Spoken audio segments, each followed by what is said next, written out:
You know, it's like this here. When you can't read, I'm gonna read something from the appendix uh, general notes. When you can't read, people will try to tell you anything. They take it, in other words, they take advantage of you when you can't read. How do I know? I can say, hearsay. I'm not gonna say that people was like, okay, literally whispering in each other's ear and say, you know what I'm saying? The enemy ain't gonna come. Some people is unaware of what they're doing. Then some people deliberately know what they're doing. Just like you can go into a store and it don't have to necessarily. It can be as far as trying to cheat you out your money. When you don't know something, people see a slightness in your understanding. They will try to take it, use it to their advantage. Let me give you another example. Just like a pretty girl, right? If a girl is real pretty and she know that this guy, well, first thing, this guy like her, right? Like, damn, this she's really lit. You know what I'm saying? And she know it. Let's say she know it now, and the guy is giving her compliments, telling her that she's pretty. Okay, now she know it, he know it, she know it as well as before he even told her. Now, what she might do, she might use use that as a weakness on him. Like, she'll see it as a weak spot, and she'll use it as an advantage, to her advantage, I should say. She'll use it to her advantage. Same thing with men; they'll do that too. You know what I'm saying? Women, men, they'll do this type of stuff to each other. It can be something like a drug addict. It can be somebody that's just hungry to rob you for your money or anything. And they can be scammers, schemers, get overs, all kind of stuff.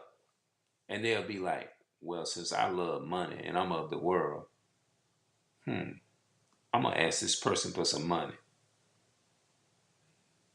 You see what I'm saying? They ain't gonna tell you what they want when they come around you. They just gonna wait and find the opportunity is to shoot their shot. They're not gonna come right away and say it because they don't want to give you a general idea of who they was talking about. They don't want you. They don't want you to think that okay, this is all they came by for. So they wait and try to bait you in and get you talking good. You could have been sitting up talking 10 hours, and before they leave your house, you got this da da da, and the whole time that's what they really wanted before they came to your house. People use these type of things to their advantage. Like, they take advantage of it. Like, I'm gonna use that to my advantage. You see what I'm saying? And this is what a lot of women do. They're like, okay, this guy like me. Okay. I'm not really into him like that. But since he got a nice car, he's got it, he's well off, he's wealthy, he's rich. I don't really love him like that. But you know what? Since he wanna be into me like that, and I see that he liking me for my body, I'm gonna use this to my advantage. She'll use it for her advantage to get what she want because she feel like, okay, now I know his weakness. I know his weakness. Now I can get him because he's saying da da da. He into me and this and that. And that. I'm not really into him, but I'm gonna pretend like I'm not. Now that's the same thing I'm saying about this reading thing. You see what I'm saying? People will take advantage of you when you don't know how to read. At one time, I didn't even know how to read. You see what I'm saying?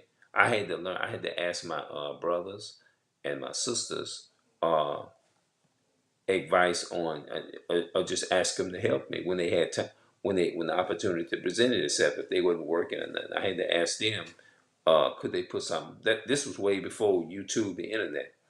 I would ask them would they put stuff on tape for me and read it off and put it on tape and just record themselves reading it, so I could just sit there and sit down and take time and just go over the reading, or listen to the readings and follow along with what they read. You see what I'm saying? So that's how I learned a lot of what I'm doing and how I got to where I am today. All right, let's get off into this. Hold on. All right.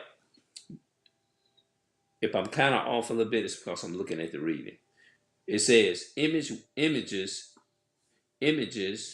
and practices were first introduced into the churches to be worshiped, but rather in the place of books. When they say in the place of books, images and pictures were first introduced into the churches. Now, when you look at images and pictures was first introduced into the Christian church, that's that white Jesus that they're talking about. Christ is a so-called black man, right? And I'm reading from the Appendix General Notes. It says, images and pictures were first introduced into the churches not to be worshipped, but rather in the place of books, talking about the Bible, to give instructive are the commandments, 613 commandments, and in books to give instructions. Images, and pictures were first introduced into the churches, not to be worshipped, but rather in the place of books to give instructions to those who could not read, or to excite devotion in the minds of others. That means recite the reading to them. How far they ever answer such a purpose is doubtful, but even granting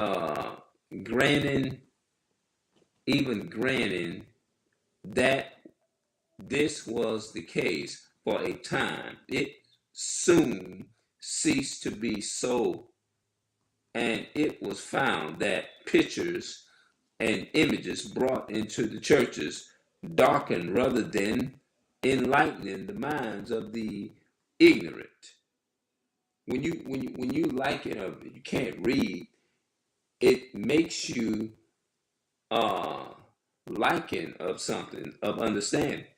Enlightening, it says, rather than enlightening the minds of the ignorant, it makes you ignorant, because when you can't read, you're restricted to learning what's going on. Degrading that, however, they might have been intended to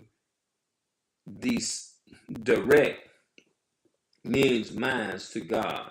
They endured and turning them from Him to the worship, excuse, to the worship of the created things. J. Midham, the Seventh General Council, the Second of Nicaea Introductory, page 5, let's see, 10, page 15, 5, page 15, 16, 17, 18, 19, 20, page 20. Okay, that's what it is. Page 20. For a record of the producing and decisions of the Second Council of Nicaea AD 787, called to establish the worship of images as Barnos Ecclesiastical Annals 1612 and Whoop NED Volume 9, page 391, 407. J.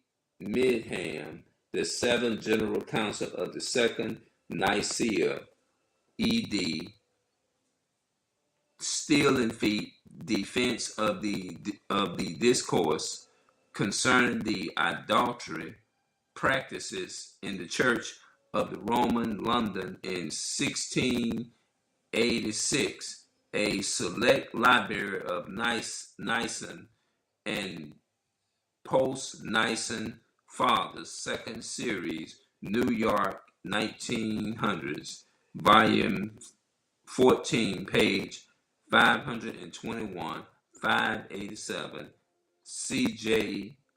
Hellifer, History of the Councils of the Church from the original the original documents, book 18, chapter 1, section 332 and 333, chapter 2, section 345, 352, T and T Clerk Index 1896, volume 5, page 260, 304, 342, 372. Yeah, that's where you'll find it. Page 36, the Sunday Law of Constantine. The Sunday Law of Constantine. The law issued by the Emperor Constantine on the 7th of March in AD 321 regarded a day of rest from labor reads thus: all judges in city and people and hold on, excuse me a minute.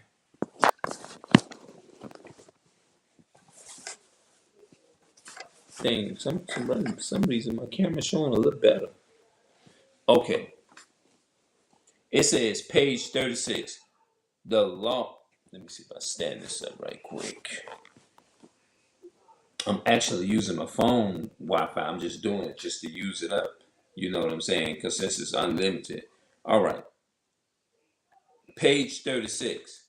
The Sunday Law or Constantine, the law issued by the Empire Constantine on the 7th of March, AD 321, regarding a day of rest from labor reads thus: all judges in city and people and the craftsmen shall rest upon the venerable day of the sun, the sun.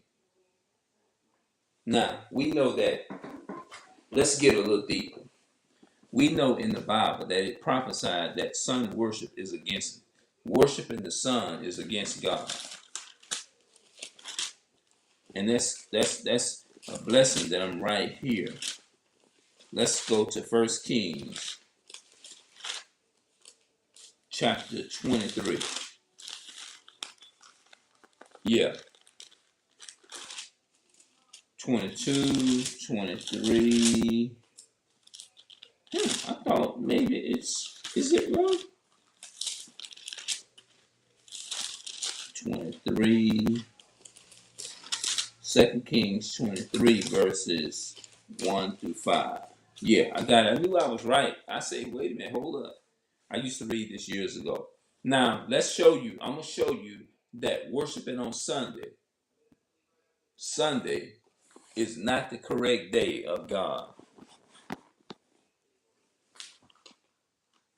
Hey, and my cousin, if you listening to this video, you need this as well too, because that's why I read up here. Image and practice pictures was first introduced into the churches, not to be worshipped, but rather in the place of books to give instructions to those who could not read, or to excite devotion in the minds of others. That's it. All right, now let's go on. Let's read 1 Kings chapter 23 and verse 1. And the king said, and they gathered together all of the elders of Judah and Jerusalem.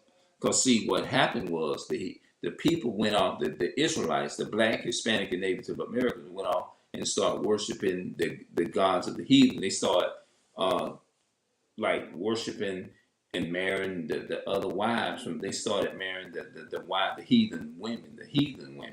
You see what I'm saying? They wasn't marrying the Israelite women, and that's a perfect example in the book of Ezra, the last chapter of Ezra, how it talks about how all of those who took strange wives and went after Ashdod, and they had to speak, in other languages and stuff, and they went all kind of different things.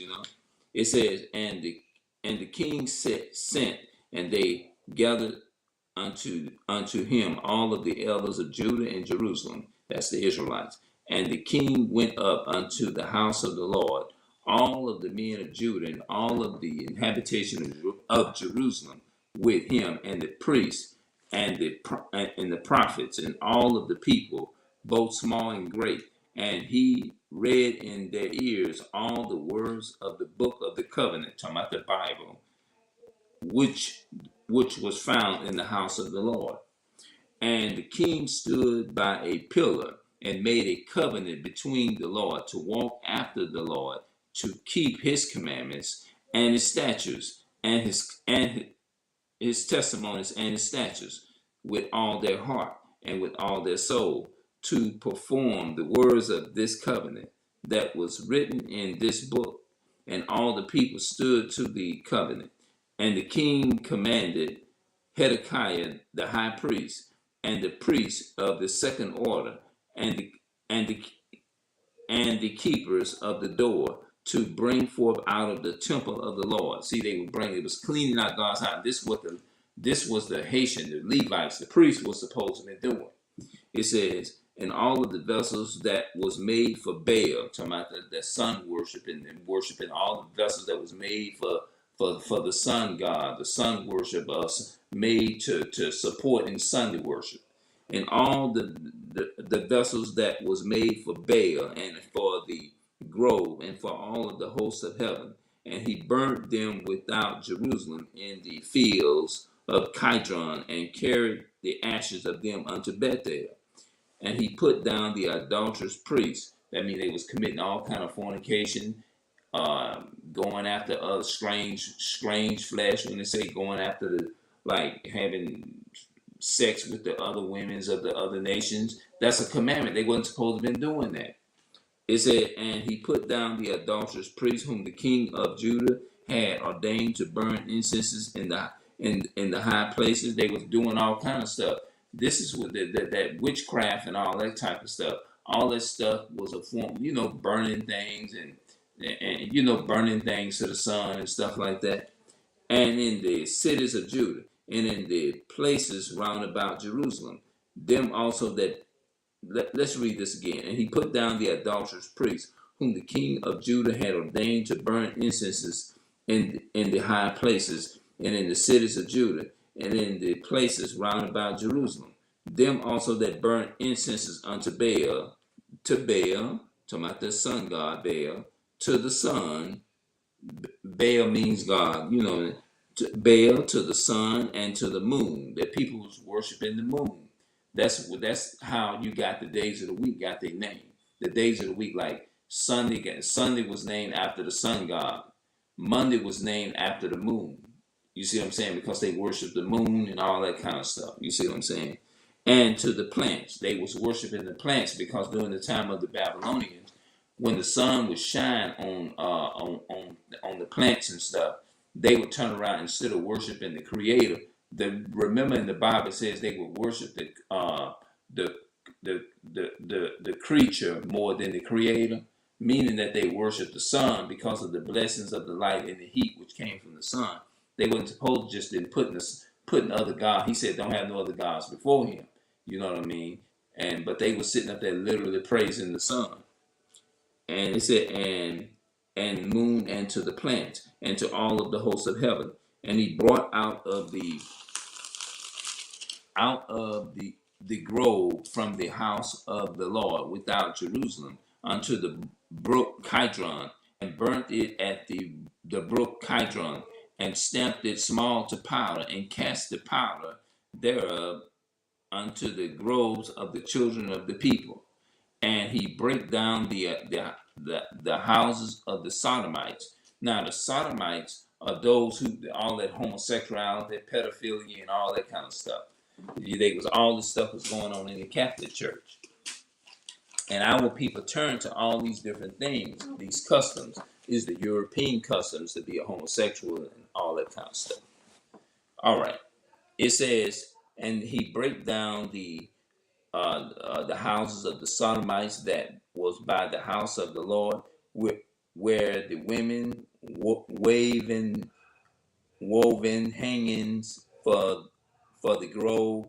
He brought all of the priests out of the city of Judah and defiled the high places where the priests had burnt incenses from Gibeah, where the priests had burnt incenses from Gibeah to Bathsheba, and down break down the high places of the gates that were in the entering in of the gate of Joshua, the governor of the city, which were on a man's left hand at the gates of the city. Nevertheless, the priests of the high places came not up to the altar of the Lord in Jerusalem, but they did eat of the unleavened bread amongst their brethren, and to defile Tophaz, which is in the valley of the children of Haman, that no man might make his son or his daughter to pass through the fire to Molech. Molech was Easter that they was worshiping and sacrificing to Molech. That's where they would sacrifice their children and all that kind of stuff. Our children, our people, women today and men today is sacrificing their children to spiritual Molech, to the ways and the custom of Esau. You see what I'm saying? We sacrificing our children by worshiping the so-called white man, by being coons and sellouts and Uncle Toms. And he took away the horses that the king of Judah had given to the son at the entering in of the house of the Lord by the chamber of Nathan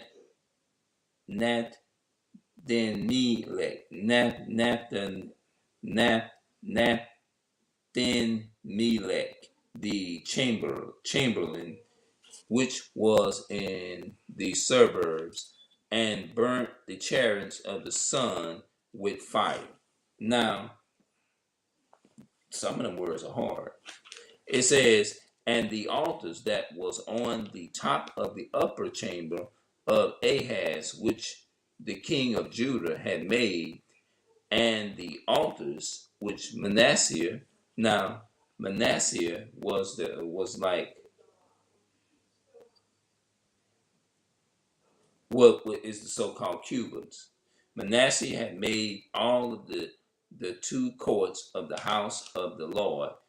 Did the king beat down and break them down from thence, and cast the dust of them unto the brook Kidron. That means he destroyed all of that stuff that they was bringing into God's temple, into God's house. People have bought all these things, these heathen worship amongst the Israelites, and now you have the true Israel of God, who are chosen by God, is bringing these things, and they are practicing these filthy things that the heathens, which is part of the heathens' customs and stuff like that. That's why you see a lot of men shaving their beards off. Just like I stopped shaving mine off smooth. You don't see it. You don't see my beard. It's not directly smooth like this up here, but this now you can see it's rough a little bit. You know what I'm saying? So that's why I don't shave my beard off. It says, and the high places that was before Jerusalem, which were on the right hand of the mountain of corruption, which Solomon, the king of Israel, had built for Ashtaroth, that's to my Easter, and the abomination of the Zidonians, and for Chemosh, the abomination of the Moabites, that's talking about the Chinese, and for Milcom, the abomination of the children of Ammon, that's like an African tribe. And did the king defile, and he brake in pieces the images, and cut down the groves, and filled their place with bones of men. So they was doing all kind. I'm gonna stop it right there. Y'all can read the rest of this in y'all spare time. But I wanted to just come and actually show y'all that. You know what I'm saying? Because uh, let's wake up and learn the truth of who we are. Come back to what the Most High called us and stuff. I wonder what. Let me just look at something here, because I think it's a lot of this other stuff I'm gonna have to go over before I actually try to come and read it. Page 139, the Inquisition for the Roman Catholic view. See page 139, the Inquisition for the Roman Catholic view. See the Catholic Encyclopedia, volume 5, 6, 7, 8. Volume 8, Art Inquisition by Joseph Barzor, page 26, and E. Vatican. I don't know what that is. Now I'm gonna have to look that word up. The Inquisition. Now I do know that one. Inquisition.